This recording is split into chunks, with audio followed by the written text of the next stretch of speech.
Let's bring you some sports news now. Here's Olumide Macaulay.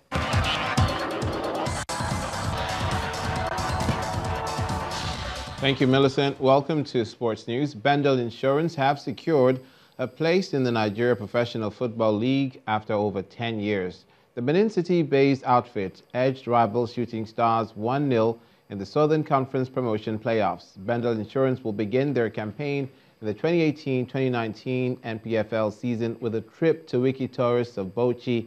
Remo Stars also qualified to play in the Elite Division after beating Delta Force 2-1.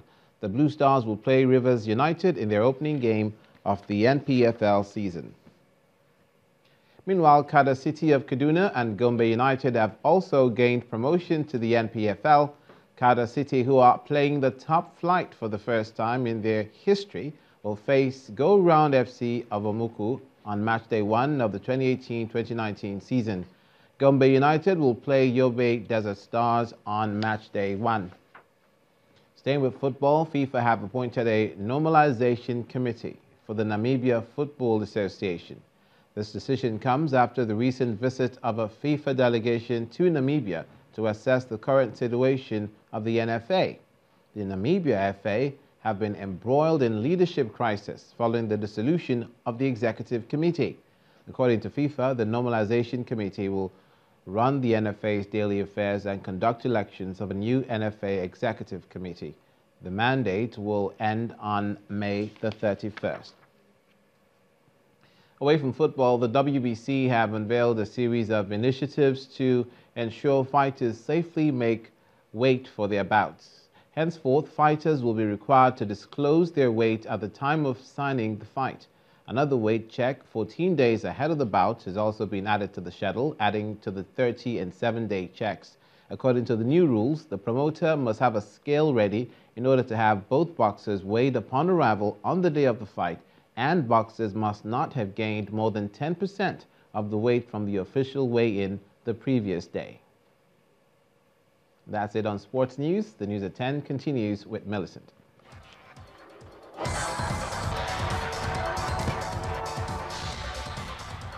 Thank you, Olumide. Over in the British Parliament, rebel Conservatives, they've joined forces with Labour to inflict a fresh blow on Prime Minister Theresa May's government in a Commons Brexit vote.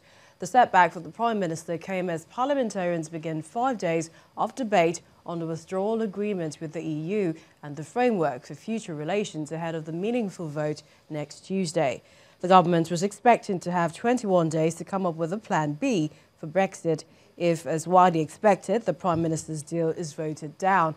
MPs, however, back calls for it to respond within 3 working parliamentary days, a deadline likely to fall on Monday, the 21st of January.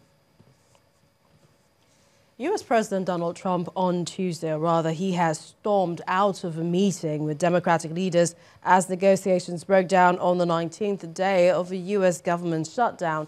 The president ended talks after Nancy Pelosi and Chuck Schumer stuck by their refusal to fund his planned US-Mexico border wall.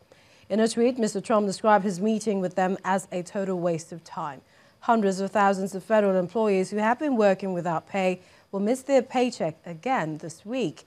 Mr. Trump has threatened to declare a national emergency over the crisis at the border, bypassing congressional approval to build it.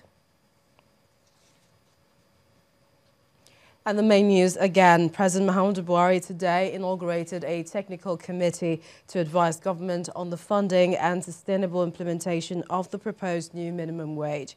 Also today, the Vice President, Professor Yemi Osinbajo, and Nobel laureate, Professor Wole Soyinka, called the attention of the global community to the dangers of fake news with a warning that it could trigger a world war if left unchecked. And US President, you heard, storming out of a meeting with Democratic leaders Nancy Pelosi and Chuck Schumer after they stuck by the refusal to fund his US-Mexico border wall.